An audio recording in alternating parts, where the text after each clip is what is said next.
Hello বন্ধুরা, তোমরা সব কেমন আছো? আশা করছি ভালো আছো, আর আমিও খুব ভালো আছি। তো তোমাদের ঘরে আজকে আমি দেখাবো ছোট শিব ঠাকুর কিভাবে তৈরি করতে হয়। তো দেখো, যে কোনো ঠাকুরের আগে কিন্তু পাটা তৈরি করে নেবে। তো দেখো, বেদিটা করার পর আমি কিন্তু পাটা তৈরি করে নিচ্ছি।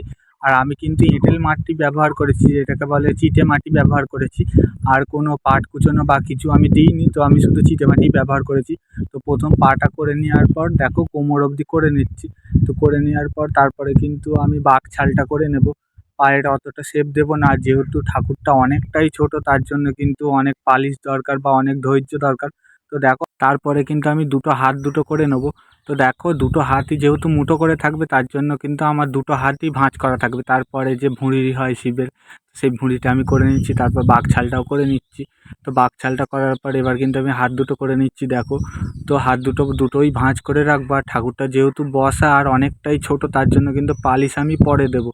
আর ঠাকুরটা কিন্তু শুকোতে দেওয়ার পরে, এটা যেহেতু এঁটেল মাটি, তো দেখো ঠাকুরটা কিন্তু ভেঙে যাওয়ার সম্ভাবনা প্রচুর পরিমাণে আছে। আর আমি এঁটেল মাটির ঠাকুর যেহেতু খুব একটা করি না, আর এরকম ছোট ঠাকুর করি না, তো তোমাদের ঘরে দেখানোর জন্য আমি কিন্তু করছি। তারপরেই কিন্তু আমি মুখটা বসে নেবো। আর এই মুখটা কিন্তু হাতে তৈরি করা। তো দেখো, গলাটা লাগানোর পর আমি কিন্তু মুখটা বসে নিচ্ছি। তোমরা অবশ্যই জানাবে কেমন লাগছে, আর তোমাদের ঘরেও শেখাচ্ছি। তোমরাও যদি চাও এইভাবে কিন্তু করতে পারো। তো তোমরা ভিডিওটা শুরু থেকে শেষ অবধি দেখো, নাহলে বুঝতে পারবে না আমি কেমনভাবে করেছি। তো তোমাদের ঘরে পার্ট বাই পার্ট আমি সব বুঝিয়ে দিচ্ছি, তোমরা অবশ্যই দেখবে। আর একটা করে লাইক সাবস্ক্রাইব অবশ্যই করতে ভুলবে না।